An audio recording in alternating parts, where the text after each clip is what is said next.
La inmensa mayoría de las uruguayas y los uruguayos pueda resolver con la mayor información posible. Nosotros nos carga de una mayor responsabilidad aún el acontecimiento histórico, inédito en la historia nacional, de que se hayan recolectado 800.000 firmas, que se hayan hecho además en 6 meses, en medio de una situación sanitaria que era muy compleja, en una campaña que logró ese resultado a pesar de tener escasísimos recursos económicos, explicando una ley compleja.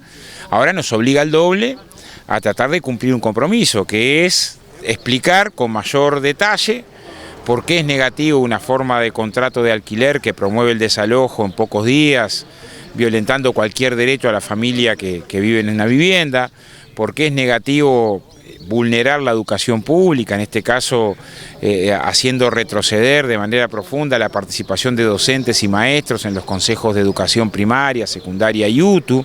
Uno piensa cuánto más difícil hubiera sido que la ANEP aplicara la política que aplicó el año pasado, con un ahorro de decenas de millones de dólares en salario, que le terminó costando deterioro de calidad educativa, porque por primera vez en muchos años se incrementó la cantidad de estudiantes y alumnos por grupo, a la vez que docentes quedaron sin trabajo y se redujo la cantidad de grupos pensando que la educación es despilfarro.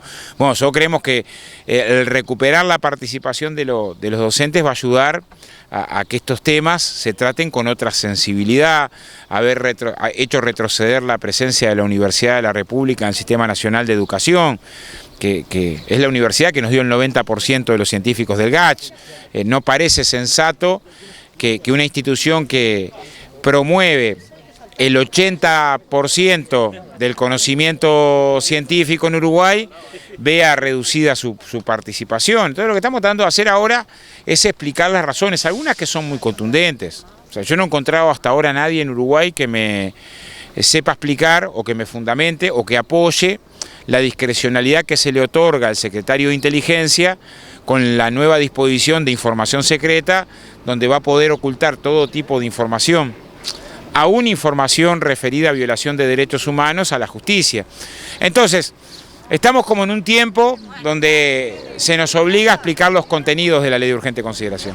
La gente, ¿qué es lo que más le preocupa? Esto del alquiler, se va a enfocar mucho, tenemos entendido, por lo que ya se está viendo de la campaña, ¿no?, para tratar de mantener los artículos, temas de seguridad pública. Sí, a ver, hay preocupaciones que tienen que ver con la LUC y el contexto. O sea, preocupa que recorten derechos laborales, preocupa mucho más que esos derechos se recorten en un contexto de rebaja del salario indiscriminada.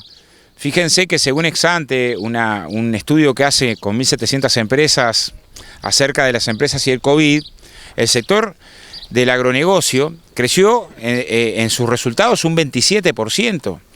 ¿Y por qué los trabajadores del agronegocio tienen que ver rebaja salarial? ¿Quién lo puede explicar desde el punto de vista económico? Entonces, preocupa la LUC en el sentido de recorte de derechos laborales, más preocupa cuando ese recorte se da simultáneamente en un contexto de rebaja salarial. Preocupa que la LUC desnaturalice colonización, ubicando la posibilidad de que colonización otorgue tierras a quien no trabaja y vive ahí, pero simultáneamente preocupa que en un año y medio no se compró una hectárea.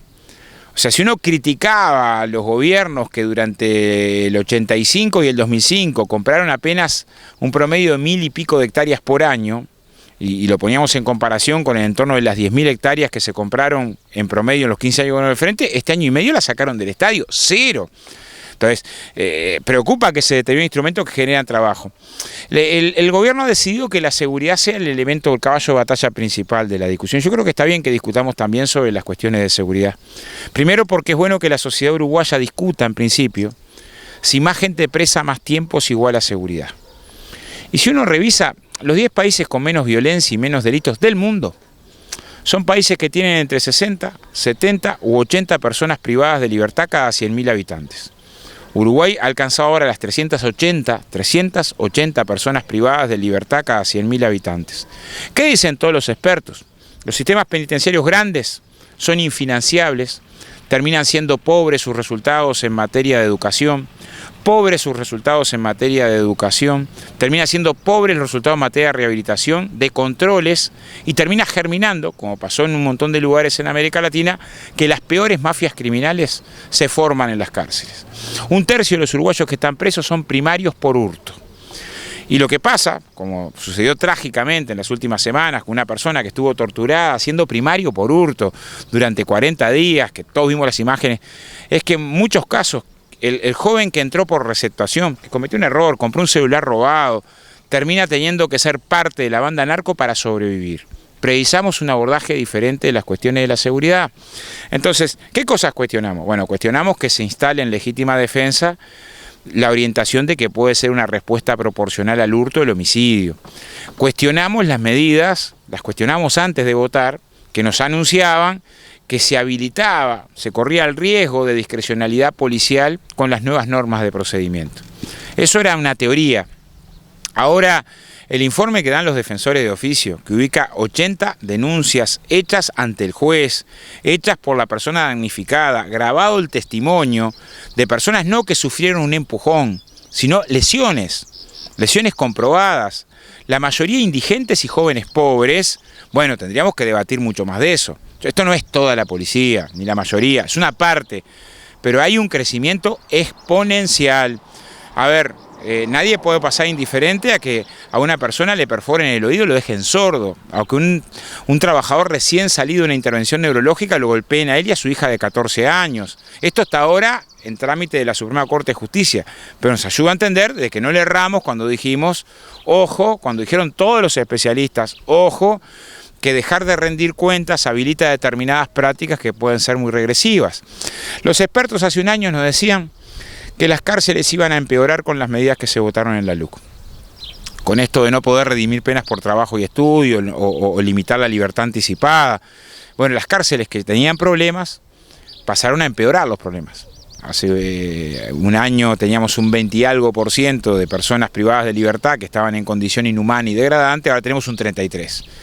Bajó muchísimo la cantidad de personas privadas de libertad en condiciones de rehabilitación, pero sobre todo récord de homicidios, 60 este año, contra 45 del año pasado, y todavía no terminó. Récord de suicidios, récord de homicidios con custodia, lo que coloca un componente de violencia institucional. Bueno, hay que tratar de ponderar.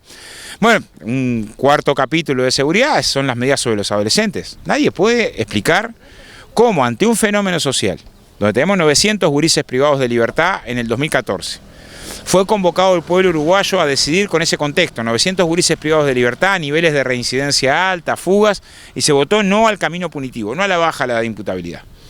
¿Qué pasó del 2014 al 2020? Pasamos de 900 gurises privados de libertad a 270. Aumentamos la cantidad de gurises que no reincide, bajaron los delitos graves y bajaron los delitos totales de adolescentes. Y aplicamos un paquete de medidas represivas, que en vez de un año esté 2, el tema de la prescripción después del delito, un delito común, que duplicar penas mínimas, duplicar penas máximas, generar condiciones que indican al juez la posibilidad de incrementar la pena por el contexto, cuando el contexto del adolescente en general es tomado en cuenta para minorar. Bueno, ¿cuáles son las razones? Y el gobierno intenta construir un argumento muy curioso que dice, la LUC bajó los delitos. Falta que diga, los 33 artículos de seguridad que ustedes quieren anular bajaron los delitos y ahí la sacarían un poco más del estadio. Pero hay dos cosas, los delitos bajaron en toda América Latina, un 38%, hay muchos estudios, bajaron en la pandemia en el mundo, y es lógico. Si durante un año y pico no hubo clases y movilizó eso 1 millón menos de personas, si no hubo fiestas, no hubo eventos, no hubo público en las canchas, entraron 4 millones menos de turistas, 4 millones menos de turistas, es lógico que tengas una circunstancia de reducción, que tenías una circunstancia de reducción, ¿no? Porque primero, no en todos los delitos, los femicidios este año llegamos al 23, un año que no terminó, y el año pasado fueron 16, los homicidios en las cárceles se incrementaron también, y septiembre, que es el primer mes con una movilidad relativa normal, aunque todavía no se ingresó el turismo como otros años, tenés un promedio de homicidios del nivel y hasta un poco por encima del 2019.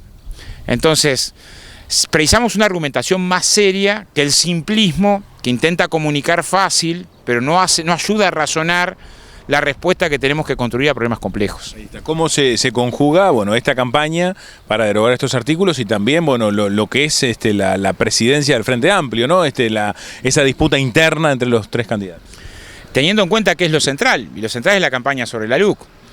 O sea, sería imperdonable que en medio de la defensa de los derechos laborales, de la defensa de los derechos de la vivienda, de la defensa de la educación pública, por espacios internos descuidáramos una campaña que es central. A ver, a mí me ha pasado que la mayoría de lo que he encontrado del Frente Amplio organizado está preocupadísimo principalmente en salir a conversar con quienes no firmaron para convencerlos de que voten sí. Y ese es el centro de la acción. O sea, la elección del Frente es en el marco de ese proceso con esa prioridad, no para descentrar y ni hablar, no para generar heridas internas. O sea, si algo aprendimos de las luchas sociales es que sin unidad no hay nada. Entonces una campaña con mucha fraternidad y con mucha mirada hacia afuera. Creo que esto lo dijeron los dos compañeros y la compañera que está la candidata a la presidencia del FA. Hay una sola campaña y es esta campaña, para que gane el sí. Porque todos sabemos, a ver, hay un montón de medidas que el gobierno se lambe por tomar, que las postergó. Postergó la reforma jubilatoria, una reforma jubilatoria cuyo diagnóstico lo hacen expertos del gobierno, que el gobierno elige. Los expertos del gobierno deciden que lo mejor es que trabajemos más años, tengamos más edad y nos jubilemos con menos plata. Y después que presentan ese informe, dirigentes del gobierno han salido a decir que no representan a nadie, parece que se eligieron solo, que son unos ocupas que fueron a la Comisión de Seguridad Social y van a postergar el proyecto de ley definitivo hasta después de marzo. Cualquiera puede darse cuenta que hay un escenario de seguridad social si gana el sí y hay otro escenario si gana el no. Desde la LUC están insistiendo con que Antel preste su infraestructura a la competencia, un hecho que lo explicás por afuera y nadie entiende. O sea, Uruguay es un hecho medio inédito. Cuando uno explica, dice, una empresa pública compitiendo con dos gigantes multinacionales y tiene más de la mitad de la telefonía celular, uno dice, bueno, pero ¿en cuánto la subsidian? En nada. No solo no la subsidiamos, sino que le sustraemos recursos para rentas generales. Y uno puede decir, bueno, pero capaz que están muy jodidas las telecomunicaciones y por eso las grandes no compiten. No, llegamos a estar en el primer lugar de América Latina en los 5G hace 2 años, ahora ya estamos lejos en el pelotón. Pero cuando Antel jugaba de punta, bueno, y ahora que la infraestructura de Antel se le dé a las privadas. O sea, no puede decir, ¿en qué cabeza cabe? Y uno mira, y quien define esto en la URSEC era gerenta de una de las multinacionales y dentro de la mismo Ministerio de Industria y Presidencia de Antel encuentra vínculos muy fuertes. Entonces, bueno, como que estamos jugando un partido donde no es que se gobierna mal, es para quién se gobierna. Bueno, muchas de esas medidas se sacaron el último día de la rendición de cuentas, ¿no? Y el seguro de paro de los trabajadores citrícolas, que el presidente fue a Salto y dijo no va a haber seguro de paro de los trabajadores citrícolas, se llegó a las firmas y por este año va a haber seguro de paro para los trabajadores citrícolas. Bueno, nosotros creemos que el hecho de las firmas de alguna manera está generando que se posterguen algunas decisiones que son francamente antipopulares.